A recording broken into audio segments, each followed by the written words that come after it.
Good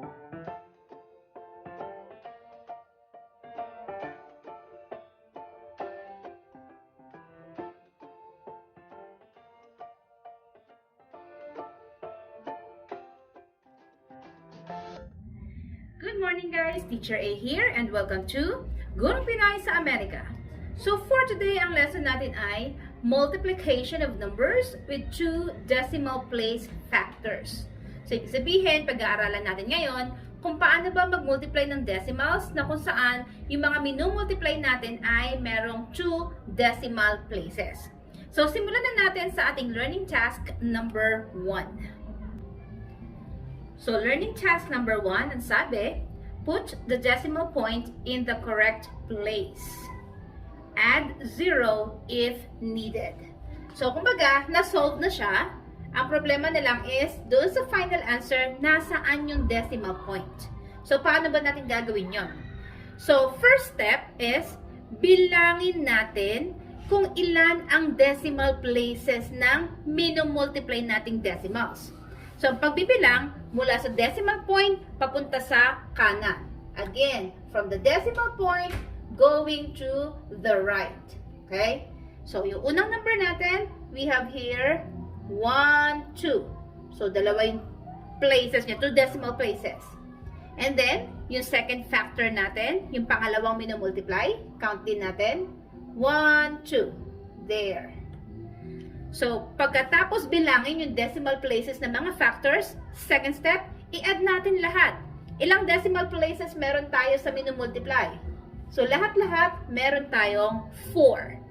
And then after that, yung last step natin, yung third step natin, yung 4 na naging sagot natin, ito yung magiging decimal place ng ating product. So, paano natin gagawin yon?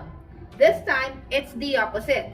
Kapag sa answer, magbibilang naman tayo from right to left. So, papunta naman sa left.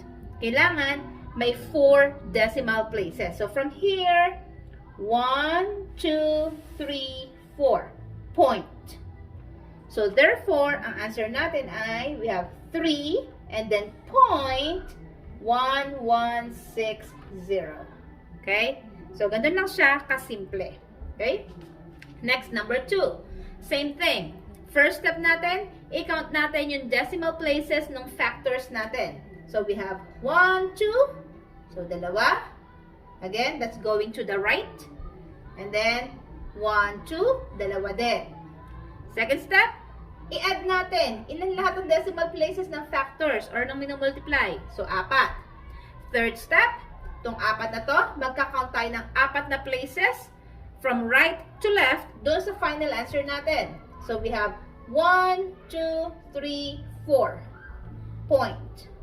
So, therefore, ang answer natin ay 13. And then, yung point, 1, 2, 4, 2. Okay? Ganun lang kasimple. Next, learning task number 2. So, learning task number 2, ito na yung totoong pagsusolve. I-multiply na natin siya. So, the direction natin is find the product. So, multiply natin. So, we have here 3.53 or 3 and 53 hundredths times 1.25 or 1 and 25 hundredths. So, yung pag-multiply ng decimal, para lang din siya pag-multiply ng normal numbers. Wherein, mag-start tayo from left to right. Ay, from right to left. Okay? So, start tayo sa 5. 5 times 3 ay 15. Then, meron tayong carry 1. 5 times 5 ay 25, plus 1 is 26. Carry 2. Don't forget, kailangan naka-align siya. Okay? Magkakatapat sa kanan. 5 times 3, 15, plus 2 is 17. And then, move na tayo sa pangalawang number. Again, that's from right to left. So, 2 times 3 ay 6. So, i-indent natin siya. Nakatapat siya doon sa pangalawang number. Then, 2 times 5 ay 10. Carry 1. 2 times 3 ay 6 plus 1 is 7. Okay? Next, doon na tayo sa last number which is 1. So, madali na siya. 1 times 3 is 3. 1 times 5 is 5. 1 times 3 ay 3. So, after nating i-multiply lahat ng numbers, i-add natin sila. Starting from, again, right to left. Okay? Laging right to left tayo. So, we have bring down 5. Kasi wala na siyang katapat. Pwede namang mag-add ng 0, pero mas madali yung mag-bring down na lang. Bring down 5. And then 6 plus 6. Tapos walang katapat dito. So, that's 12. Carry 1. 1 plus 7 ay 8. Plus 0 is still 8. Plus 3 ay 11. Carry 1. 1 plus 1 is 2. Plus 7 is 9. Plus 5 is 14. Then carry 1. 1 plus 3 is 4. There you go. So, tapos na tayo mag-multiply. Next, ang problema natin, nasaan ang decimal point niya? So, katulad ng learning task number 1, i-check natin kung ilan lahat ang decimal places ng ating factors or ng mga minultiply natin. Simulan natin dito sa nasa una. Ang pagka-count naman, from left to right. Okay? We have 1, 2. Meron dalawa to. 1, 2. Dalawa din to. So, therefore, meron tayong 4 decimal places sa factors. Paano natin ipapakita sa sagot? From right to left. Bibilang tayo ng 4 places. So, from here, 1, 2, 3, 4, point. There. So, therefore, sagot natin ay 4.4125. So, that's it. Ganun lang kasimple yung ating example number 1. Next, example number 2. We have here 15 hundredths times 55 hundredths. Again, in multiplying from right to left. Okay? Start tayo dito sa nasa huling digit. So, 5 times 5 is 25. Carry 2. 5 times 1 is 5. Plus 2 is 7. Of course, 5 times 0 is 0. And then, we have here, 5 na naman. Since magkapareho lang naman yan, hindi nyo na kailangan isa-isahin. Kopyahin nyo na lang to kasi same lang naman sila. 5, 7, 0. And then yung last digit is 0. I-multiply pa ba natin? Hindi na. Hindi na siya kailangan. Pero, yung iba, minumultiply, mag-add ka lang ng 0, 0, 0, 0 dito. Kaso, makakatipid tayo sa space tsaka sa time kung hindi na lang. Okay? So, i-add natin itong dalawa na to. Bring down 5. Again, yung ginawa ko yung shortcut. Hindi ko na minultiply yung 0. 7 times 5 is 2. 12, I mean, carry 1. 1 plus 0 is 1 plus 7 ay 8. And then, bring down 0. There you go. 0.825. Nasaan ang decimal point niya? Again, i-count natin ang decimal places ng factors. 1, 2, dalawa rito. 1, 2, dalawa din dito. So, lahat-lahat, meron tayong 4 na decimal places. Sa answer natin, count tayo ng 4 decimal places from right to left. So, from here, 1, 2, 3, 4, point. Okay. So, therefore, since less than 1, wala tayong digit sa 1's place, lalagyan lang natin siya ng 0. Then, point 0.825. So, that's it. Yan ang ating answer sa number 2. Now, let's move on with learning task number 3. Okay, learning task number 3. So, we have here, find the product. Same with learning task number 2. I-multiply lang ulit natin siya. Again, in multiplying, that's from right to left. Okay, just like multiplying regular numbers. So, we have here, 8 times 5 ay 40. Then, carry 4 doon. 8 times 2 ay 16. Plus 4 is 20. Carry 2. 8 times 3 is 24. Plus 2 is 26. Okay. Next step.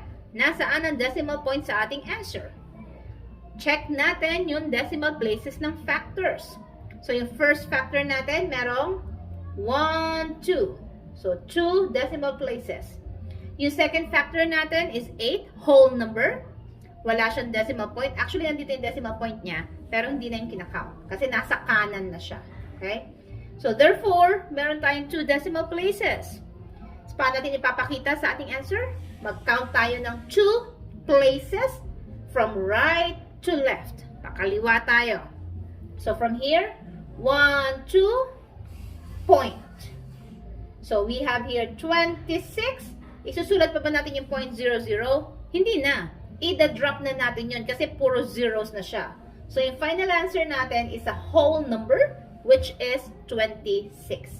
Again, kapag ang nasa right side ng decimal point ay puro zeros na, hindi na siya kailangan.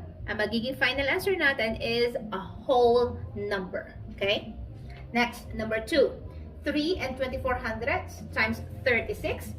Same procedure from right to left. Mag-start tayo sa 6. We have 6 times 4 is 24. Carry 2. 6 times 2 is 12. Plus 2 is 14. Carry 1. 6 times 3 is 18. Plus 1 is 19. Next, punta na tayo sa 3. Again, doon ulit tayo. Isa-isa sa nasa taas. 3 times 4 is 12. Naka-indent uli siya. Walang katapat yung first number sa right. Okay? Sa baba ko. So, 3 times 4 is 12. Carry 1. 3 times 2 is 6. I-add natin yung 1 na yun. That's 7. 3 times 3 is 9. After multiplying, add natin. So, we have here, bring down 4. 4 plus 2 is 6. 9 plus 7 is 16. Carry 1. 1 plus 9 is 10. Plus 1 is 11. Now, nasaan ang decimal point ng ating answer? I-check ulit natin yung decimal place sa ating factors. Sa first factor natin, we have 1, 2. Dalawa. What about sa second factor? Wala na. Kasi whole number ulit yung 36. Andito yung decimal point niya. So, that's 0. Wala na sa kanan. So, we have 2 decimal places sa ating factors. Paano natin ipapakita sa final answer natin? Again, move 2 decimal place from right to left. So, we have 1, 2, point. So, therefore, ang sagot natin ay 116.64. Okay? Ganun lang kasimple. Next, move na tayo sa ating huling learning task. Okay. So, learning task number 4, as usual, word problem tayo. So, ang direction natin is answer the following. So, letter A. How many decimal places is the product of 0.345 or 345 thousandths and 0.6 or 6 tenths? I-multiply po ba natin? No, hindi na kailangan. Kasi ang tinatanong lang naman kung ilan yung decimal places. So, ang gagawin lang natin is kunin natin kung ilan ang decimal places ng ating mga factors. So, 0.345 and 0.6. So, sa first factor, ilan ang decimal places? We have 1, 2, 3. So, again, para malaman, mag-count from left to right. So, meron tayong 3 decimal places sa first factor. Sa second factor, we have 1. So, ilan lahat-lahat? 4 places. So, therefore, kapag minultiply natin to, ang product natin ay merong 4 decimal places. Ganun lang siya kasimple. Again, hindi nyo multiply. I-check nyo lang kung ilan ang decimal places na factors. And then, i-add lang natin sila. Okay? Next, last example, letter B. So, letter B. A beach house rents for 1,550 pesos and 50 cents a day. How much will Mr. Sebastian pay if his family stays for 5 days? So, sabi, sa isang araw, nirerenta nila yung beach house ng 1,550.50. And then, nagstay sila doon ng 5 araw. So, kada araw is 1,550. Sulat natin. So, we have per day is 1,550 and 50 cents. Then, nagstay sila ng 5 days. So, circle natin yung important numbers. There. So, nagstay sila ng 5 days. Ang tanong, magkano ang babayaran ni Mr. Sebastian sa 5 araw na pagstay nila sa beach house? So, therefore, ang gagawin lang natin, ang operation is multiplication. I-multiply lang natin yun kasi kada araw. Ito, tas 5 araw yun. Again, in multiplying, that's from right to left. Okay? 5 times 0 is 0. 5 times 5 is 25. Carry 2. 5 times 0 is 0 plus 2 is 2. Then we have 5 times 5 is 25. Carry 2. 5 times 5 is 25 plus 2 is 27. Carry 2. 5 times 1 is 5 plus 2 is 7. Now, decimal point. Nasaan? Check natin yung factor natin. Meron tayong 1, 2. Yung second factor, wala. Kasi whole number siya. So, meron tayong 2 decimal places. Lagay tayo dito ng 1, 2 point. So, therefore, si Mr. Sebastian ay magbabayad ng 7,752 and 50 cents in total for staying sa beach house ng 5 days. So, ganun lang kasimple. Now, if nakatulong ang aking video sa inyong module, kindly give me a like para i-share din to ni YouTube sa iba.